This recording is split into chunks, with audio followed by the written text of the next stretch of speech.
Parliament ఎన్నికల తర్వాత కేసీఆర్ కుటుంబానికి నిద్ర ఉండదని అన్నారు మాజీ ఎమ్మెల్యే మైనంపల్లి హనుమంతరావు. స్కాములన్నీ వెలికి తీస్తామని చెప్పారు. మల్లన్న సాగర్లో కుంభకోణాలు కూడా బయటకొస్తాయన్నారు.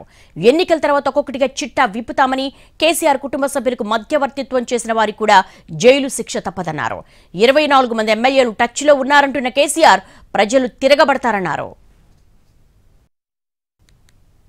ఎందుకంటే ఎన్నికల తర్వాత, పార్లమెంట్ ఎన్నికల తర్వాత మీ కుటుంబంలో ఎవరు కూడా నిద్రపోయే పరిస్థితి ఉండదు. మీరు చేసిన కుంభకోణాలన్నీ తీయడం ఖాయం. ఏవైతే అసైన్మెంట్ భూములకు పాస్బుక్లు ఇప్పించిండ్రో బెనామీ పేర్ల మీద, మరి అదే విధంగా వక్ఫ్ బోర్డు భూములకు ఎన్ఓసీలు ఇప్పించిండ్రో, మరి మల్లన్న సాగర్లో ఎన్నో కుంభకోణాలు ఉన్నాయి. అసలు ఎవరికి జాగ లేకున్నా బెనామీ పేర్ల మీద పాస్బుక్లు సృష్టించుకొని వారి పేరు నుంచి హరీష్ రావు పేరు మీదకి రిజిస్ట్రేషన్ చేసుకోబడ్డది. ఇవన్నీ కూడా ఎన్నికల తర్వాత మీ చిట్టా ఇప్పుతాము.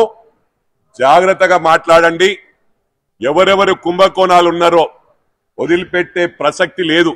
24 మంది ఎమ్మెల్యేలు వచ్చేస్తారంటున్నారు. ఇక్కడ ప్రజలు తిరగబడే రోజులు వచ్చినాయి. అటువంటి పరిస్థితి లేదు. అయినా మిమ్మల్ని నమ్మే పరిస్థితి లేదు.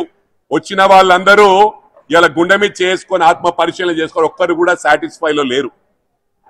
ఎవరికి సెల్ఫ్ రెస్పెక్ట్ లేకుండా గేట్ లోపలికి రానియలే. కలరు పూసి వదిలిపెట్టిండ్రు. కాంగ్రెస్ పార్టీ ఆ విధంగా ఉండదు. కాంగ్రెస్ పార్టీలో ఒక రెస్పెక్ట్ ఉంటుంది, సెల్ఫ్ రెస్పెక్ట్.